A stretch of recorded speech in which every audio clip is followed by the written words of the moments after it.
Hello students, SB একাডেমির YouTube চ্যানেলে তোমাদের সবাইকে স্বাগত জানাই। আমি এসবি একাডেমির জিওগ্রাফি টিচার সুদেশনা বিশ্বাস। আজকে আরও একটা প্র্যাকটিস সেশনের ক্লাস নিয়ে চলে এসেছি তোমাদের জন্য। আজকের ক্লাসটা কাদের জন্য গুরুত্বপূর্ণ? যারা ক্লাস 12-এ পড়ছো, সামনেই তোমাদের থার্ড সেমিস্টারের পরীক্ষা রয়েছে, সেই সমস্ত ভূগোলের ছাত্রছাত্রীদের জন্য কিন্তু আজকের এই প্র্যাকটিস ক্লাসটা।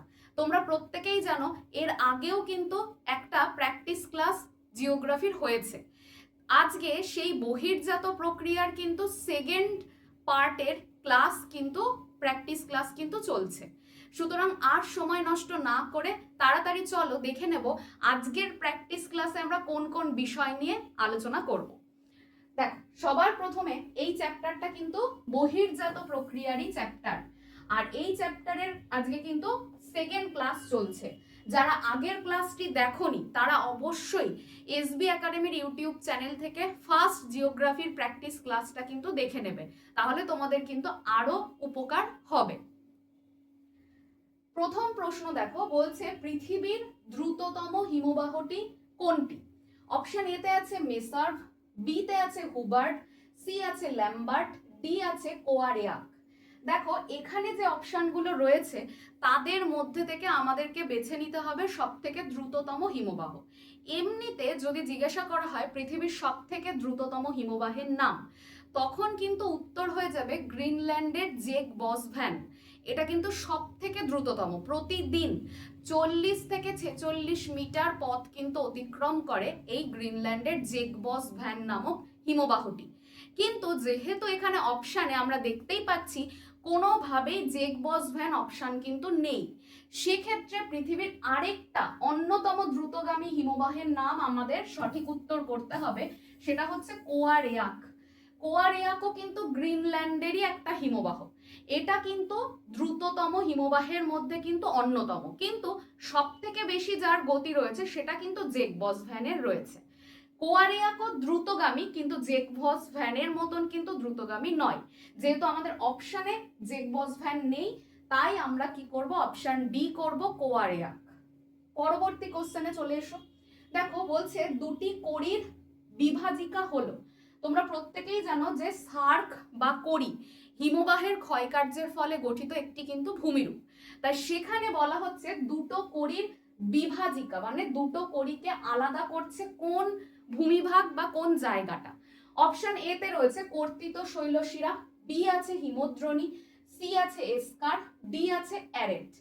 দুটো কড়ির বিভাজিকা যখনই বলবে অপশন ডি হবে অ্যারেট বা এরিটি। অ্যারেট বা এরিটি, এটা কিন্তু অবশ্যই মনে রাখবে। তারপরের কোশ্চেনটি দেখো, বলছে যে পৃথিবীর সবথেকে দীর্ঘতম হিমবাহের নাম কি? অপশন এ তে রয়েছে ল্যাম্বার্ট, বি তে রয়েছে হুবার্ট, সি তে রয়েছে মালাস্পিনা, ডি তে রয়েছে ওয়ালকট। দেখো, পৃথিবীর সবথেকে দীর্ঘতম হিমবাহ যদি বলা হয় তাহলে সেটা সঠিক উত্তর হয়ে যাবে কিন্তু ল্যাম্বার্ট। ল্যাম্বার্ট পৃথিবীর সবথেকে বৃহত্তম এবং দীর্ঘতম হিমবাহের নাম। আরো একটা ইনফরমেশন দেখে নাও, ল্যাম্বার্ট কোথায় অবস্থিত? ল্যাম্বার্ট কিন্তু অবস্থিত আন্টার্কটিকাতে। ল্যাম্বার্ট কোথায় অবস্থিত? আন্টার্কটিকাতে অবস্থিত। এখানে যদি দীর্ঘতম দেয় তাও ল্যাম্বার্ট হবে, যদি কোশ্চেনে বৃহত্তম দিত তাহলেও কিন্তু সঠিক উত্তর হতো আন্টার্কটিকার ল্যাম্বার্ট। পরবর্তী প্রশ্ন দেখো, বলছে ঝুলন্ত উপত্যকায় সৃষ্টি হয়। অপশন এ তে রয়েছে হিমানি সম্প্রপাত, বি আছে জলপ্রপাত, সি আছে বার্কস্ট্রুন্ড, ডি আছে করি। ঝুলন্ত উপত্যকা হচ্ছে হিমবাহের ক্ষয়কার্যের ফলে সৃষ্ট একটি গুরুত্বপূর্ণ ভূমিরূপ। আর এই ঝুলন্ত উপত্যকা থেকেই কিন্তু ঝুলন্ত উপত্যকার মধ্যে দিয়ে যে হিমবাহগুলো প্রবাহিত হয়, সেই হিমবাহগুলো যদি একটু উষ্ণতা বেশি হয় তখন সেগুলো গলে কিন্তু জলে পরিণত হয়।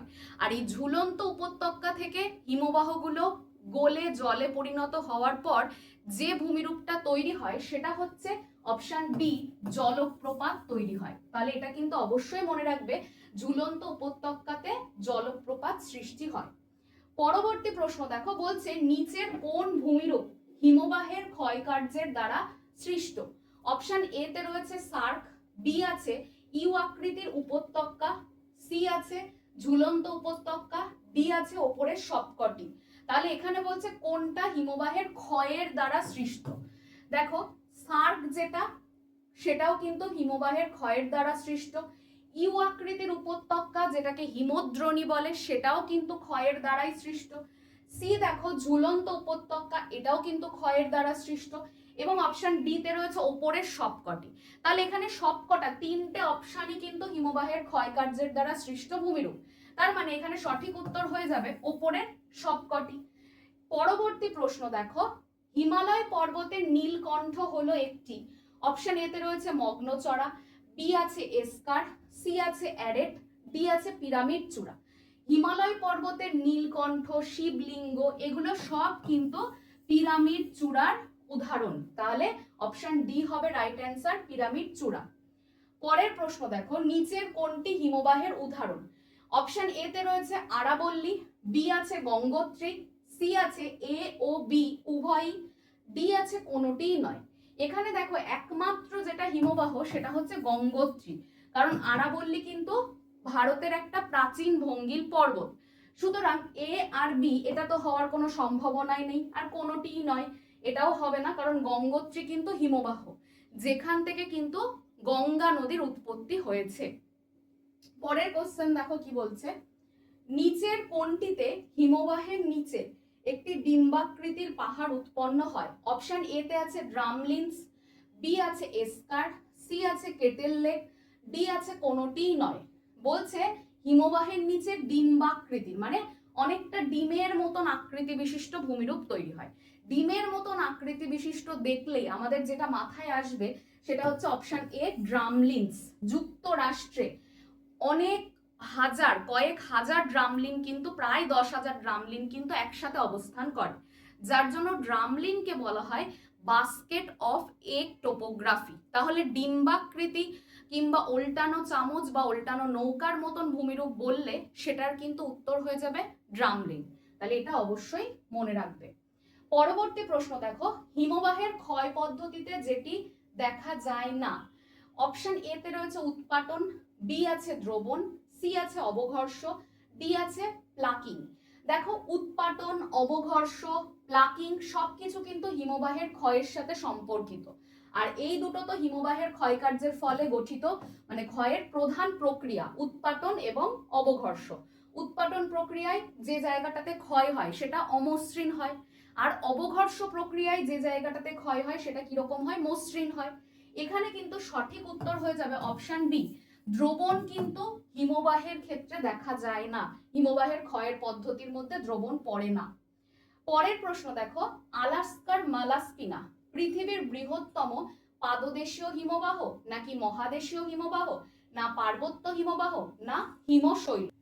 সঠিক উত্তরটি দেখে নাও, অপশন এ হবে আলাস্কার মালাস্পিনা কিন্তু একটা পাদদেশীয় হিমবাহ। তাহলে আলাস্কার মালাস্পিনা কি ধরনের হিমবাহ?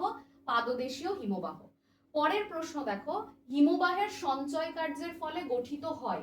অপশন এ তে রয়েছে ফিয়র্ড, বি আছে রসে মতানে, সি এসকার, ডি হিমদ্রোণী। এখানে যতগুলো ভূমিরূপ রয়েছে তার মধ্যে একমাত্র হিমবাহের এবং হিমবাহ ও জলধারার মিলিত কার্যের ফলে গঠিত সঞ্চয়জাত ভূমিরূপ হচ্ছে এসকার।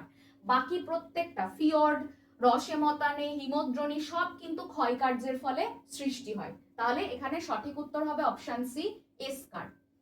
পরের প্রশ্ন দেখো, মাউন্ট তাকাহি এই যে নুনাটাক্সটা এটা কোথায় অবস্থিত? অপশন এ তে রয়েছে ইউরোপ, বি আছে এশিয়া, সি আছে উত্তর আমেরিকা, ডি আছে আন্টার্কটিকা। মাউন্ট তাকাহি এই নুনাটাক্সটা অবস্থিত কিন্তু আন্টার্কটিকাতে। তাহলে এটা অবশ্যই মনে রাখবে। মানে যে পর্বত শৃঙ্গের চূড়াতে বরফ থাকে না, অর্থাৎ বরফ মুক্ত পর্বত শৃঙ্গের চূড়াকে বলা হচ্ছে কিন্তু নুনাটাক্স। সেটা কোথায় রয়েছে? আন্টার্কটিকাতে রয়েছে। পরবর্তী প্রশ্ন দেখো, অভিকর্ষজ বলের প্রভাবে পাহাড়ের গা বেয়ে নেমে আসা বরফের স্তূপকে কি বলে? অপশন এ রয়েছে নেভে, বি আছে ফার্ন, সি হিমশৈল, ডি হিমবাহ। তাহলে এখানে সঠিক উত্তর তোমরা প্রত্যেকেই দিতে পারবে, সেটা হচ্ছে হিমবাহ, যেটা ধীর গতিতে পাহাড়ের ঢাল বেয়ে অভিকর্ষজ বলের প্রভাবে নেমে আসে, সেটাকে বলা হচ্ছে কিন্তু হিমবাহ। পরবর্তী প্রশ্ন দেখো, বলছে আন্টার্কটিকা ও গ্রিনল্যান্ডে রয়েছে পৃথিবীর মোট হিমবাহের প্রায় কত পার্সেন্ট? অপশন এ তে রয়েছে 10%, বি 39%, সি 59%, ডি 99%। তাহলে এখানে সঠিক উত্তর হয়ে যাবে অপশন ডি 99%। তাহলে আন্টার্কটিকা আর গ্রিনল্যান্ড হচ্ছে সব থেকে বেশি পৃথিবীর হিমবাহের উৎস, 99% রয়েছে কিন্তু এই দুটো জায়গাতে। পরের প্রশ্ন দেখো, বলছে যে স্থায়ী তুষার ক্ষেত্র এবং অস্থায়ী তুষার ক্ষেত্রের সীমারেখাকে কি বলে? অপশন এ দেখো হিমপ্রাচীর, বি হিমশৈল, সি হিমরেখা, ডি হিমদ্রোণী। তাহলে যে জায়গাটাতে একটা পর্বত তার একটা নির্দিষ্ট জায়গা পর্যন্ত বরফ কি থাকে, জমে থাকে, আর এই জায়গাগুলোতে বরফ কি হচ্ছে, গলে যাচ্ছে, এর যে কাল্পনিক সীমারেখা এটাকে কি বলা হচ্ছে? অপশন সি, এটাকে বলা হচ্ছে হিমরেখা। তাহলে এটা অবশ্যই আমাদের মনে রাখতে হবে। তারপরের প্রশ্ন দেখো, সদ্য পতিত হালকা পেজা তুলোর মতো আলগা তুষারকে কি বলে? অপশন এ আছে নেভে, বি আছে ফার্ন, সি আছে বরফ, ডি আছে হিমশৈল। সবার প্রথমে যখন কোনো জায়গাতে হিমানি সম্প্রপাত হয় বা তুষারপাত হয়, তখন প্রথমে একদম আলগা পেজা তুলোর মতন যেটা সৃষ্টি হয় সেটাকে বলা হয় নেভে। নেভের ওপরে যদি আবার তুষারপাতের ফলে বরফ জমে, বরফটা যদি আরো জমাটবদ্ধ হয়, তখন কি তৈরি হয়? তখন তৈরি হয় কিন্তু ফিন বা ফার্ন। তারপর ধীরে ধীরে এই বরফটা জমাটবদ্ধ হতে হতে তৈরি হয় হচ্ছে হিমবাহ। তাহলে এটা আমাদেরকে অবশ্যই মনে রাখতে হবে। প্রথম পর্যায়টাকে কিন্তু নেভে বলে। পরের প্রশ্ন দেখো, পৃথিবীর দ্রুততম হিমবাহের নাম কি? অপশন এ আছে গ্রিনল্যান্ডের কোয়ারেক, বি আছে জেকবসভ্যান, সি আছে আলাস্কার হুবার্ট, ডি আছে আন্টার্কটিকার ল্যাম্বার্ট। এটা তো তোমাদেরকে আগেই বললাম এটার উত্তরটা। সেটা হচ্ছে যখন গ্রিনল্যান্ডের জেকবসভ্যান থাকবে তখন কিন্তু দ্রুততম বললে অন্য কিছুই হবে না, জেকবসভ্যানই হবে। তাহলে জেকবসভ্যান কিন্তু প্রতিদিন 40 থেকে 46 মিটার তার পথ অতিক্রম করে বা হিমবাহটা চলাফেরা করে, মানে দ্রুততম হিমবাহের মধ্যে কিন্তু এটা সব থেকে প্রধান। তারপরের কোশ্চেন দেখো, পৃথিবীর সব থেকে ধীর গতির বা মন্থরতম হিমবাহের নাম কি? অপশন এ আছে কুমেরুর মেসার্ভ, বি আছে কুমেরুর ল্যাম্বার্ট, সি আছে আলাস্কার হুবার্ট, ডি আছে গ্রিনল্যান্ডের কোয়ারেক। তাহলে এখানে সঠিক উত্তর হয়ে যাবে অপশন এ কুমেরুর মেসার্ভ। এটা হচ্ছে সব থেকে ধীর গতি বা সব থেকে মন্থর গতির হিমবাহ। কি সেটা? সেটা হচ্ছে কুমেরুর মেসার্ভ। পরের প্রশ্ন দেখো, পৃথিবীর দীর্ঘতম মহাদেশীয় হিমবাহটি হলো?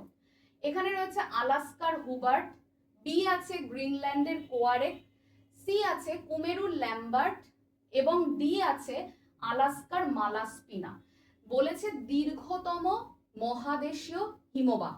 তাহলে এখানে সঠিক উত্তর হয়ে যাবে অপশন সি কুমেরুর ল্যাম্বার্ট। এটাই কিন্তু সঠিক উত্তর। মহাদেশীয় হিমবাহ হচ্ছে সব থেকে বেশি বিস্তৃত অঞ্চল জুড়ে জমাটবদ্ধ হয়ে থাকা হিমবাহ, এটাকে মহাদেশীয়। পুরো একটা মহাদেশ জুড়ে যদি হিমবাহ থাকে তখন সেটাকে বলা হয় মহাদেশীয় হিমবাহ।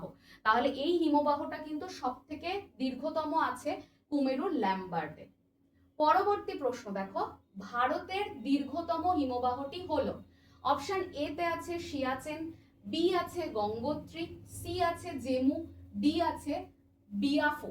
তাহলে দীর্ঘতম হিমবাহ হবে ভারতের ক্ষেত্রে সিয়াচেন, যেটা কোথায় আছে? যেটা কারাকোরাম পর্বতে অবস্থিত। কি? সিয়াচেন, এটা কারাকোরাম পর্বতে অবস্থিত। আর এই জায়গাটা কিন্তু আমাদের ভারতের লাদাখে অবস্থিত। তাহলে এটা সব সময় মাথায় রাখবে। আজকের যে ক্লাসটা সেটা এই পর্যন্তই। তোমাদের ক্লাস কেমন লাগছে, ক্লাস থেকে তোমরা কি কি উপকার পাচ্ছ অবশ্যই জানাতে ভুলো না কমেন্ট সেকশনে। আর তোমরা কোন কোন বিষয় চাও সেটাও তোমরা অবশ্যই জানিও, যে তোমাদের আর কি কি প্রয়োজন আছে। যেহেতু সামনেই পরীক্ষা, সুতরাং খুব সুন্দরভাবে তোমরা বাড়িতে প্রিপারেশন নাও। তার সাথে এসবি একাডেমির ইউটিউব চ্যানেলটিকে সাবস্ক্রাইব করো, যেখানে বিনামূল্যে কিন্তু তোমরা প্র্যাকটিস ক্লাস পেয়ে যাবে। যারা উচ্চ মাধ্যমিক পরীক্ষা দিতে চলেছো তৃতীয় সেমিস্টারে, তাদের জন্য কিন্তু ভীষণ উপকারী হতে চলেছে এই ভিডিওটা শেয়ার করো এবং তার সাথে সাথে কিন্তু একটা লাইক করতে ভুলো না। দেখা হচ্ছে পরবর্তী ক্লাসে। প্রত্যেকে সুস্থ থেকো এবং ভালো থেকো। ধন্যবাদ সবাইকে।